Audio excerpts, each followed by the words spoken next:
naman, Daddy Frankie.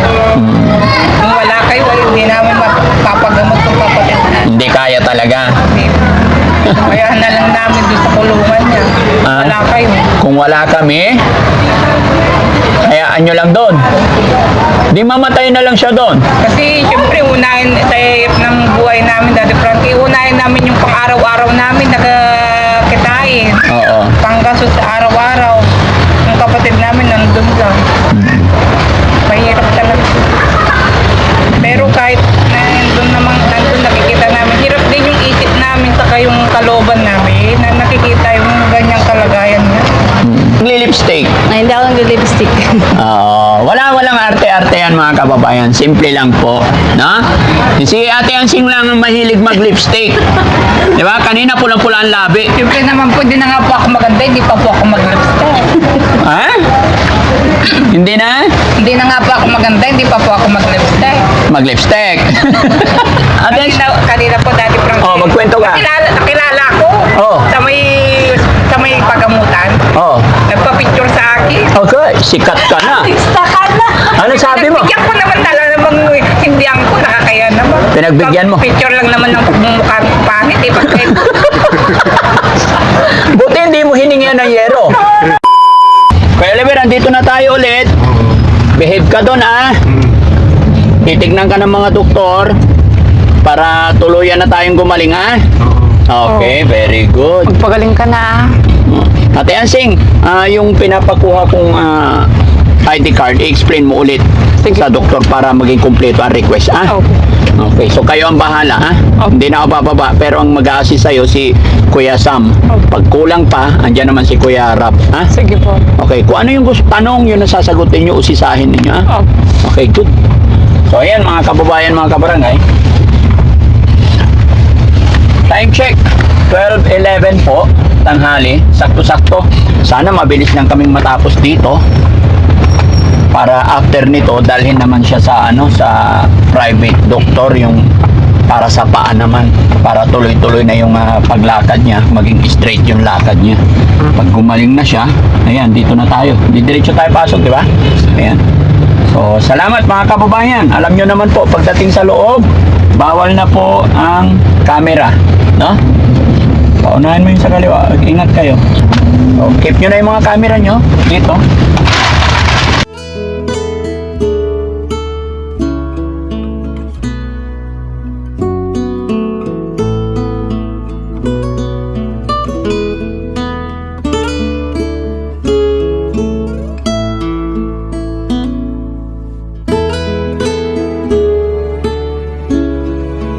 A few moments later. Wala. Pinag-serve ka pa ni Daddy Frankie. Swerte mo naman. Okay lang yan.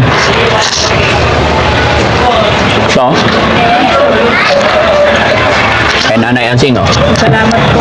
hindi na ako bibili ng tinapay kasi kakain na tayo ng kanin. Salamat po. Okay lang yan. So, ayo Rab. Kuya Rizky. Perisky to. Perisky. Upo ka dito, Perisky. Pasok ka sa loob. Okay. Kay Kuya Sam. Kuya Sam. Para sa'yo. My God.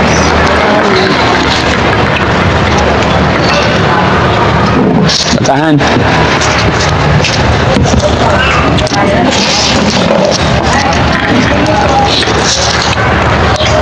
So yun, mga kababayan, mga kabarangay, no? After po ng isang araw namin sa bahay pagamutan, time check, 5:25. Kakarating lang namin dito sa bahay. At eto, kape lang muna yung merienda namin. Hindi kami pwedeng bumalik sa Pangasinan ngayon. Kumbaga, dito kami mag-overnight. dahil may check up pa bukas si Kuya Oliver. No? At saka medyo pagod na rin ang driver. So maghapon na yung biyahe. Kung babalik pa kami ng Pangasinan ngayon, mag-aalanganin. Hani, upo ka rito.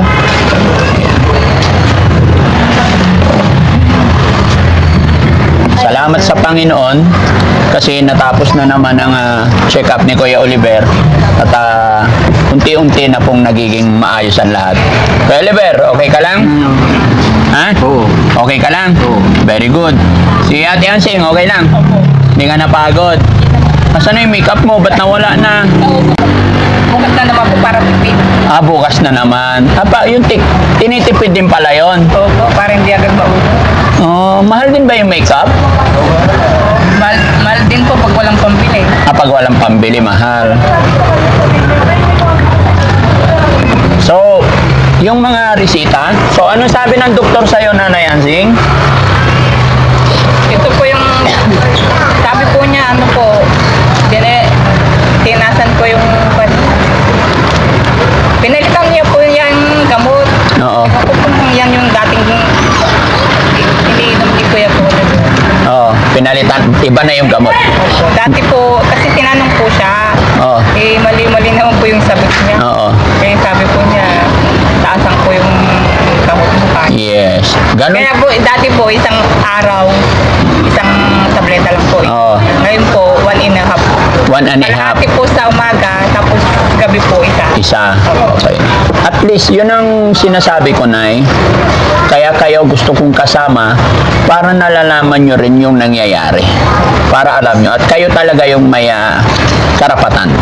No? So, ito mga kababayan, mga kabarangay, nakita rin, pinapakita ko rin kay Nanay Ansing yung pagbili ng gamot. Kasi hindi po libre ang gamot. Nakita mo rin kung magkano? Ano masasabi mo? Mahal po. Ha? Mahal po. Mahal ang gamot. Kung wala po kayo, hindi po namin mapipili. Hindi nyo kaya. Ganon talaga, Nay. Dahil hindi po biro-biro yung pinagdadaanan niya, kaya medyo may kamahalan yung mga gamot. Kaya iingatan natin itong mga resibo, reseta, para tuloy-tuloy. Ganon talaga. Ayan, marami. Ang dami niyang gamot, mga kababayan. 1, 2, 3. Ayan. Use in full.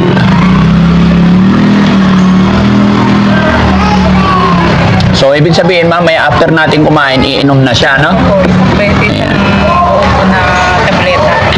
Ano pakiramdam mo at Nanay Ansing na eto, kung dati-rati hirap na hirap dalhin, ngayon madaling kausap? Kung nga po, dati po yan, hindi po yan mapakali. Oo. Sa kinalalagyan, lakad po ng lakad. Ngayon po, ang isaga niya po naghintay sa pila.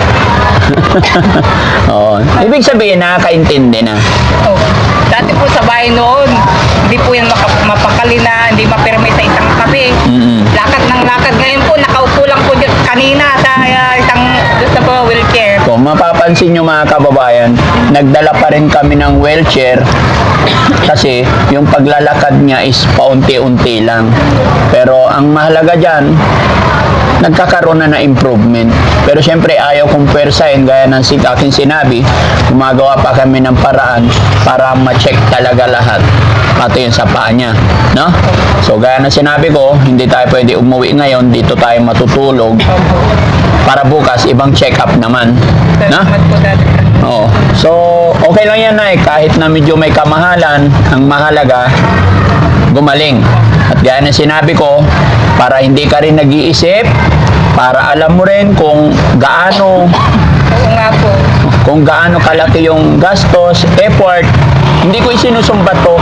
Gusto ko lang malaman mo rin, nagiging transparent din ako sa inyo para alam ninyo po, nakikita nyo. Kaya kita mo naman, hindi na ako pumasok sa loob kasi parang magka-problema pagpapasok pa ako. Baka mas mapalaki pa ang gastos. Naiya nga po ako sa team nyo. No, hindi, okay lang. Trabaho namin yun. Kumbaga, at least ikaw mismo naka-witness kung paano yung gastusan. Mahal mga gamot. Dapat po matyaga po nag-iintay. Mahaba po yung pila. Lahat talaga, kahit babayaran mo yan, mahaba pa rin ang pila. No? Pero ang importante, in a whole day, may natapos tayo. Maraming salamat, Daddy Frankie. Kung wala kayo, ay hindi namin mapapagamot kung kapatid na. Hindi kaya talaga. Kaya na lang namin doon sa kulungan niya. Wala kayo. Kung wala kami, hayaan nyo lang doon. Di mamatay na lang siya doon. Kasi siyempre unahin sa hirap ng buhay namin, Daddy Frankie, unahin namin yung pang-araw-araw namin nakakitain. Oo. Panggastos sa araw-araw. Yung kapatid namin nandun lang. Mahirap talaga. Pero kahit nandun nakikita namin, hirap din yung isip namin saka yung kalooban namin na nakikita yung ganyang kalagayan niya. Kaso, yun nga, kaya nang sabi ko, wala rin kaming magawa. Siyempre, wala rin kaming panggasto. Pero ang balik niya, April 10. Ayan. For 3 months kong gamutan niya, mga kababayan, mga kabarangay. Magandang pangitain itong nangyayari. Anong sabi ng doktor sa iyo? Siyempre, nakausap mo. Yun po, sabi po niya, medyo ayos na po siya. Oo. Yung behavior niya, kumanda na po. Gumanda na. Oo. Yun lang po, malaking improvement na po sa kanya. Eh, kumusta naman yung yung sinasabi ko, yung inutos kong ID? Humingi po ako ng papel, papagawa ko na. Oh, meron na. Opo. Oh, kasi kung mapapagawa mo yan, Nay, hindi na sana ganito kalaki Oo nga po. yung gastos natin. Sana. Kaya please, pag uwi natin bukas, mapagawa mo yung, anong tawag doon? ID. PWID. PWD ID. Hindi po ayusin ko sa lupa. So, okay na. Opo. At least, ikaw mismo, nawi-witness mo kung paano yung gagawin. No? Oh, hintay lang tayong konti kasi nagluluto, mga kababayan, mga kabarangay. Para makatipid din sana kami, kaya nagbili na lang ako ng isda, paluto, para dito na lang kami kakain, para makatipid din ng konti kasi pag sa labas na naman kami kakain, kulang po yung 2,000 kain, lalo na't nandito tayo sa Makati, mga kababayan. Kaya thank you kay Mami Rochelle kasi luto sila ni Yaya, no? So ito na han, yung gamot niya, babalik kami ulit sa April 10, yung second check-up niya ulit. No?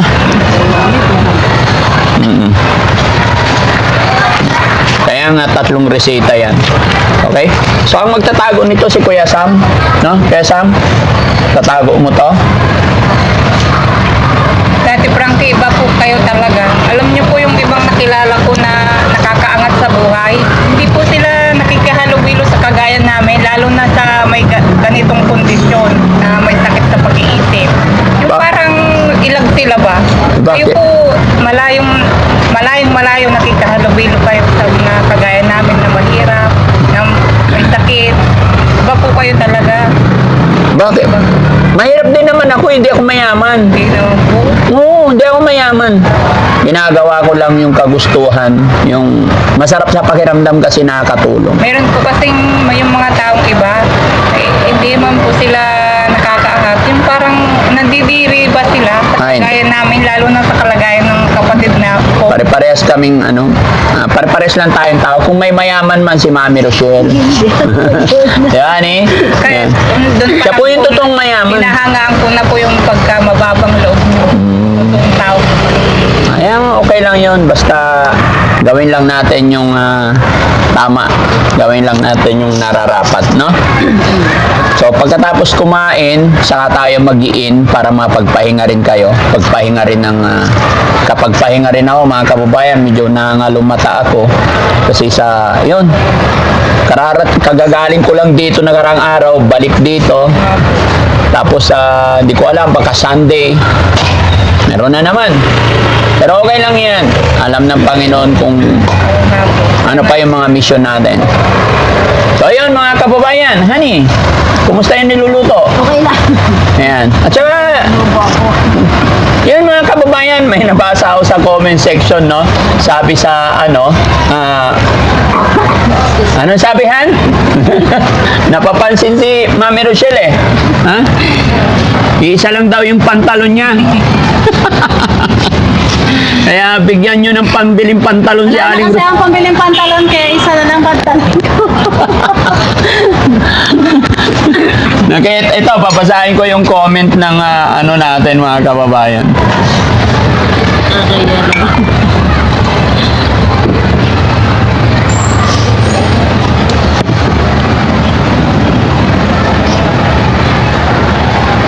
Pero okay naman to. Shout out sa'yo.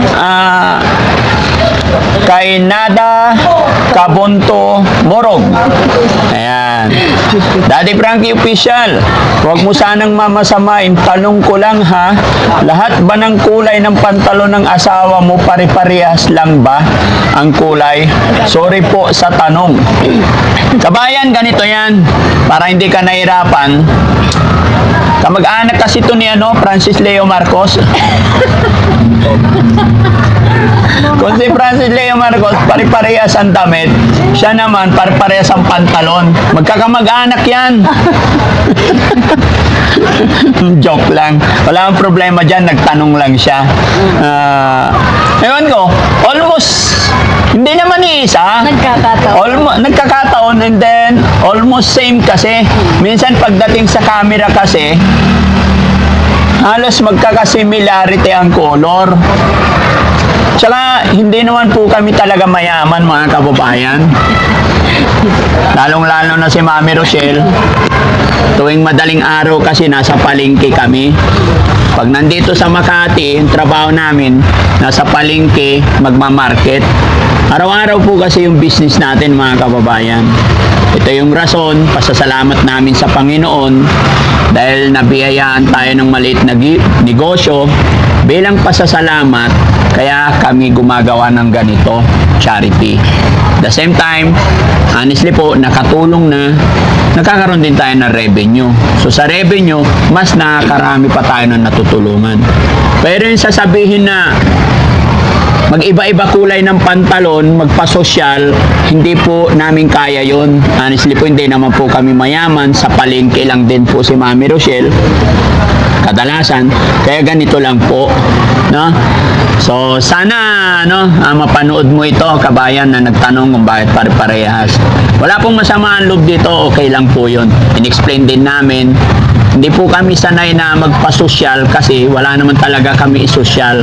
Masarap yung ganito lang, para simple lang, para kahit saan magpunta. Sige, sagutin mo. Ikaw ang natanong eh. Tsaka yung nakikita nyo kasi parati, yun madalas kong suot kasi mas komportable ako doon sa suot na yun. Halos pare-pareho lahat ganito, yung Oo. pantalon ko. Kaya ginawa mong puti ngayon. Anong kulay nito? Blue. Blue Actually, na. meron marami na. Meron naman ako mga iba-iba talagang kulay. Kailangan, mas madalas kong suot yun kasi mas komportable ako talaga pag yun ang suot ko. Ayan. Kaya, ayun. Saka, ba't hindi ka nagli-lipstick? Ay, hindi ako nag-lipstick. Walang arte-arte yan mga kababayan. Simple lang po. No? Si Ate Ansing lang ang mahilig mag-lipstick. Di ba? Kanina pulang-pula ang labi. Siyempre naman po, di na nga po ako maganda, hindi pa po ako mag-lipstick. Ha? Hindi na? Hindi na nga po ako maganda, hindi pa po ako mag-lipstick. Mag-lipstick. Lapit ka konti na eh. Ay, pag hindi masyadong kagandahan, kailangan mag-lipstick. Opo, ganun po. Para naman may yung sa kanya po, natural na mapula na. Oo. Sa akin, kailangan po doon ng lipstick para pumula ng konti. Oo. Masarap ba i-kiss pag may lipstick? Hindi ko po alam sa tako. Hindi mo tinatanong. Kaya tawa na kadali ni Oliver, no? Hey, Oliver, ba't ka natatawa? Wala. Yung tinatawanan na ako. Sino tinatawanan mo? Nanay Ansing. Ba't mo tinatawanan? Dito ka umarap, kausap tayo eh. Harap ka dito. Ano tinitingnan mo dyan? Ha? Ate Kanina po, Daddy Frankie. Oh, magkwento ka. Nakilala ko. Oh. Sa may pagamutan. Oh. Nagpa-picture sa akin. Okay, sikat ka na. Istakan na! Ano sabi mo? Nagbigyan ko naman talaga namang hindihan ko, nakakaya naman. Pinagbigyan mo? Picture lang naman ng mukha ko pangit eh. Bakit? Buti hindi mo hiningian ng yero. Ha? Sabi po niya, meron din daw sa kanak na ganyan. Oo. Kaya nga, nagpa-picture sa'yo, buti hindi mo hiningian ng yero. Pero what? Ito kasi kaya anak ko na eh. Yan pa. Ay, pag walang sakit, hihingian mo talaga. Siyempre, nagpa-picture sa'yo eh. Oh, Yan ah. Dalawa yung nagpapicture. Oh, dalawa. Oo. Tapos sabi, sinikreto ko niya isa, tinalabit niya. Ay, ikaw siya, Aga. Pinagbigyan ko lang. Alam mo, hindi. Pinagbigyan mo lang. Alam mo, hindi. Sunod na pa-picture niya, hihingihan mo na ng yero. Ay, hindi na. Oh. Tapos na yung year. Tapos na. Dati pa. Oh, very good. No? Wait nyo talagang mag-asawa. Oo. Pero artista ka na, akalaan pa-picture na sila. Ay, shoutout mo yung mga taga-panood, sabihin mo. Para pag nagpa-picture sila, huwag silang mahiya lumapit. Nagpa-picture sila, hindi ko man sila, hindi ko man alam yung pangalan nila. Ay, kaya nga, sino yung mga nagpa-picture? Hindi ko nga po. Kaya nga, para mapanood nila, shoutout mo sila. Ayun kung mga nakakilala sa akin kanina sa pagamutan. Na hinahanap ka po, Daddy Frankie. Si Daddy Frankie, sabi po nila. Oo. Wala po, nagpapahinga. Sabi ko naman. Tapos meron pong dalawa nagpa-picture. Salamat po nagpa-picture po kayo. Nakilala niyo ako kahit masama yung ginagawa ko. Nagpa-picture pa rin po kayo. Salamat po. Patuloy po kayong manood ng mga vlog ni Daddy Frankie para mas marami po siyang matulungan. Katulad ng kapatid ko na nawala sa pag-iisip. Oh, ano mensahe mo sa mga taong gustong magpa-picture pa sa'yo? Kung makita niyo po ako, kung gusto niyo pong magpa-picture po kayo. Oh, sige. Huwag po kayong mahiya. Ako nga po ang dapat mahiya kasi makapal ko yung mukha ko. Hindi, Wag na po yung mukha. Huwag mo na sabihin yun kasi akala nila sinasadya mo. Hindi po. Talagang totoong tao po si Daddy Frankie. Akala nila tinuturuan kita. Hindi po. Oh. Totoong tao po si Daddy Frankie, mabuti po yung puso niya. Kaya yung mga fan ko, mga nagagalit sa akin, huwag nyo na pong idamay si Daddy Frankie. Yung galit nyo po, idaan nyo na lang po sa akin. Magpa-picture na lang po kayo pag nakita nyo ako dyan sa daan. O sa palengke, ganyan po. Kinakabahan daw sila magpa-picture kasi baka pag after ng pa-picture, baka hingian mo sila ng yero. Hindi na po. Hindi na yero. Ano na sunod? Wala na. Oh, wala na, very Hindi, maayos na yung bubong namin hindi na kami matutulungan pag umulan. Yero lang talaga ang problema. Alam mo, Daddy Frankie, papalaki ko lang ng maayos yung mga anak ko. Gumaling si Kuya ko, Oliver, yung mga anak ko makapagtapos ng pag-aaral sana, magkaroon ng pamilya, na maayos. Ayoko po ng broken family. Ayoko po. Mahalaga po sa akin yung pamilya. No. Magkaroon lang po sila ng maayos na trabaho, makapag-asawa, magkaroon ng anak. Yun na lang po, masaya na po ako. Kontento na po ako doon. At hindi po, yung hindi masyadong hirap sa buhay, sayang buhay na po yun. At gumaling yung kuya ko. Malapit na. Pray lang tayo. Basta nandyan ka nakasupport. Okay yon. Darating at darating yan. No? Huwag lang tayo makakalimot kay God. Always tayo mag-pray. No? So yun, mga kababayan, mga kabarangay, no? Maraming salamat at eto, masaya talaga ako kasi nakakabanding natin si Ate Ansing, nalalaman din natin yung totoong ugali, attitude, para maging okay ang lahat. Kasi ang mission ng Team Daddy Frankie is matulungan talaga. So, ayan, damor din naman na maraming nagpapaabot ng tulong kay Kuya Oliver. Kaya lubos-lubusin natin, gawin natin ng lahat. Pati kay Nanay Ansing, marami rin nagmamahal kay Nanay Ansing. Nandyan yung mga sponsor ni Nanay Ansing. Maraming salamat po. Sino nga ba yung mga sponsor ni Nanay Ansing? Jeneleta Kilding, si Ma'am Malu de Los Santos. Yan, nandyan na malalawak yung pangunawa. Kung noong una ay nagagalit sila, etong si Ma'am Jeneleta Kilding, Ma'am Malu de Los Santos, nilawakan nila yung pag-iisip nila. So, nagiging maayos tuloy dahil sa kanila. No? Kaya sa mga nagmamahal din kay Nanay Ansing, maraming salamat. Ano masasabi mo sa mga taong ang laki ng pang-uunawa, inunawa kanila? Instead na magalit sila, inunawa nila. Kumbaga naintindihan din nila yung sinabi ko na unawain natin yung tao na Sobrang pasalamat ko po talaga. Kasi naman, Daddy Frankie, yung mga tao, hindi po pare-pares yung opinion. Opo. Pero kung tumutulong. Mm. Yung mas malalim yung pag-unawa ko.